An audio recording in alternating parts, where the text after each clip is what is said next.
Votre rendez-vous en podcast avec Patrimoine 24. Oui, bonjour Thierry.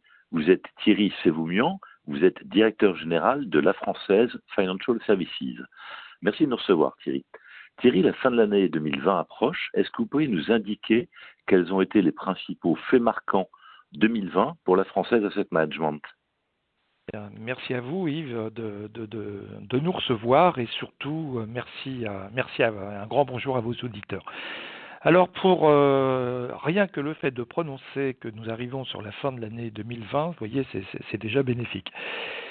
Un point, et ça va mieux en le disant au tout début, je voulais en profiter pour remercier vraiment l'ensemble de nos partenaires sur cette année 2020, et je parle au-delà des échanges commerciaux, c'est véritablement le lien les échanges qui ont pu avoir lieu au titre de l'année 2020, on sent, et moi qui fais ce travail depuis une trentaine d'années avec eux dans cette structure, voilà, on sent que le partenariat a véritablement un sens en 2020. Alors, si j'avais à donner les points marquants pour cette année 2020, je commencerai justement par cette relation dans nos partenariats, une relation qui a très fortement évolué. On a donné des dizaines et des dizaines de webinars, de podcasts, grâce à vous notamment, de vidéos, d'interventions auprès des équipes de nos partenaires, de communication, même de communication très spécifique, où nous sommes allés beaucoup plus en profondeur sur la gestion, sur le produit. On sentait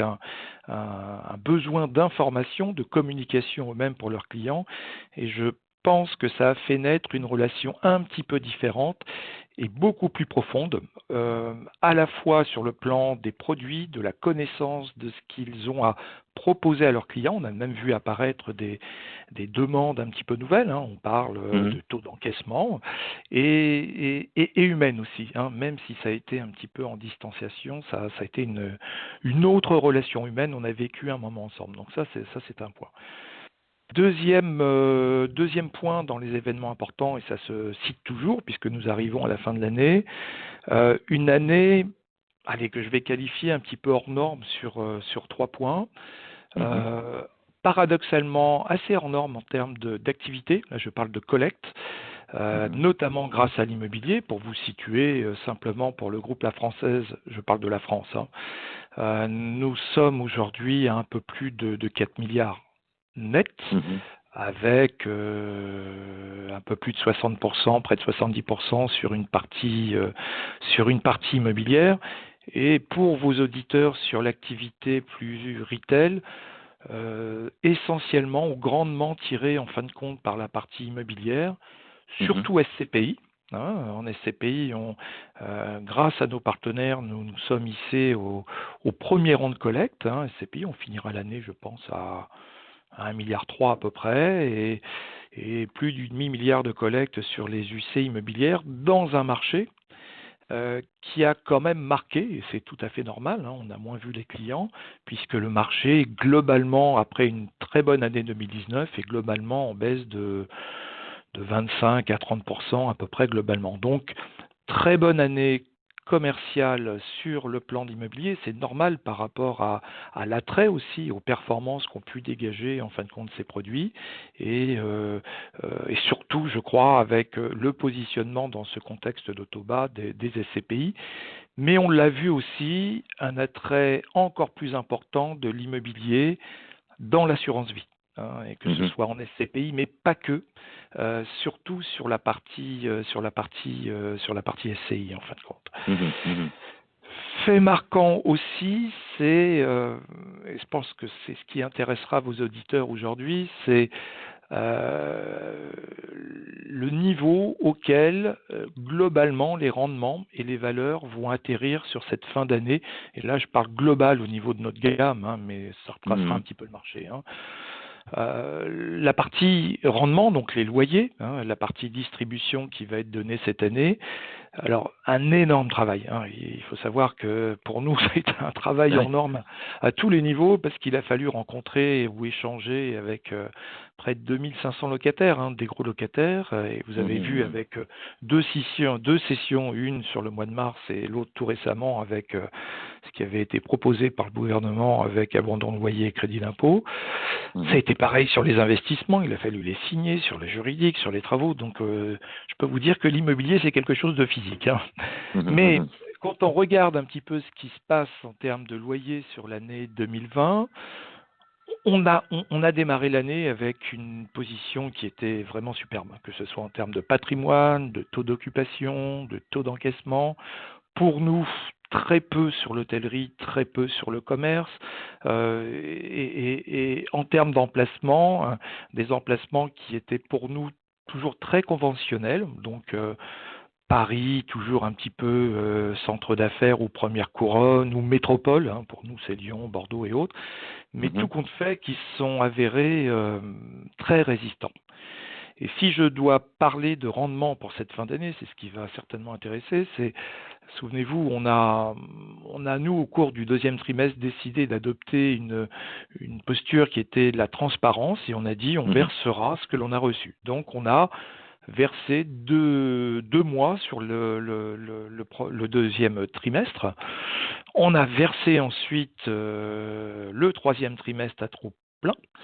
Et aujourd'hui, je peux vous annoncer que entre notre taux de recouvrement, d'encaissement tout du moins, qui est très important puisqu'on est passé au-delà de 92%, entre tout ce que nous avons pu négocier au deuxième trimestre sur l'étalement en contrepartie d'un allongement des baux, par exemple, ou quand on était en fin de bail, justement d'un renouvellement, et toute la partie VFA qui est achetée et qui rentre en production, globalement sur nos SCPI, nous allons à peu près atterrir sur les estimations de distribution que nous avions faites en tout début d'année 2020, avant Covid.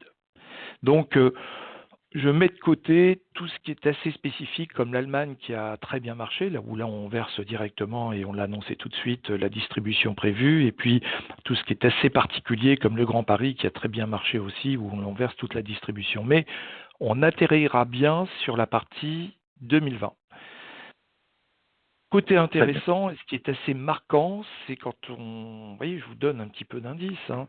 Quand on regarde 2021, on a travaillé à nos distributions. Normalement, nous devrions aller sur une année 2021 où, et je parle encore globalement au niveau de nos produits, on reproduira ce que nous avions anticipé en début d'année 2020, donc avant épisode Covid.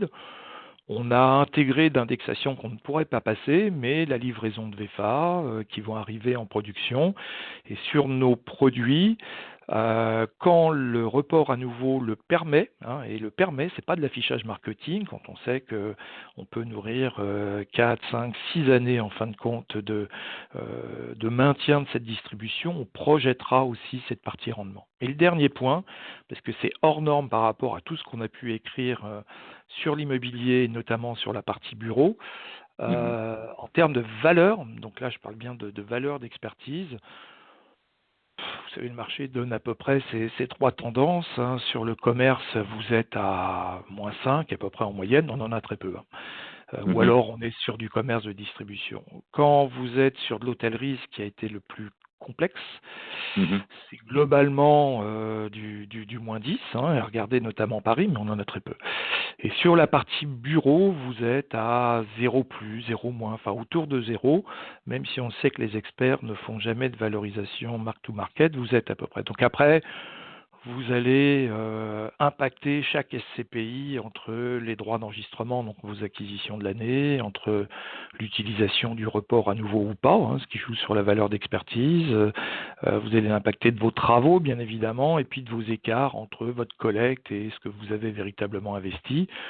Mais globalement, nous, sur toutes nos SCPI, il n'y a pas de variation de prix de part, alors ni à la baisse, hein, et pas à la hausse. Ça, c'est vraiment un point auquel je tiens. Je trouve que voilà, ce serait pratiquement, je ne vais pas dire indécent, mais bon, je ne sais pas si ce serait un très bon signal. Donc, globalement, le fait marquant, après tout ce qu'on a traversé et avec nos locataires, c'est quand même le reflet de l'activité. Alors, on a de très gros locataires, des emplacements très corps, de très gros immeubles.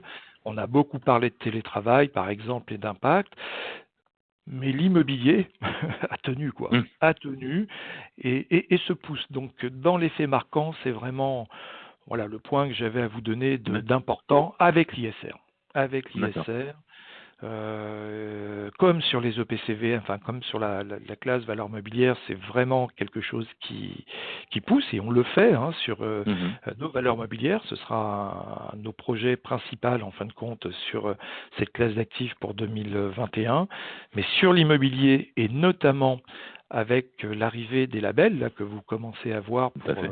pour grandement les sociétés de gestion, voilà, on le poussera très largement et on vient de l'obtenir notamment sur une SCPI phare pour nous qui est notre SCPI Grand Paris. Donc voilà, pour les faits marquants, beaucoup de travail. On a avec nos partenaires, mais superbe résultat, je trouve. Et je ne parle pas économique pour nous, globalement au niveau de nos produits. Très bien, Thierry. Écoutez, c'était très, très, très clair. Et puis, bravo pour votre C'était collecte, synthétique. Hein, en voilà. l'occurrence. En tout cas, je vous remercie infiniment de votre temps. Je vous remercie infiniment de toutes ces explications. Et je vous souhaite pour toutes vos équipes de la Française d'excellentes fêtes de fin d'année. Et je vous dis à très bientôt. Au revoir, Thierry. Merci. Au revoir.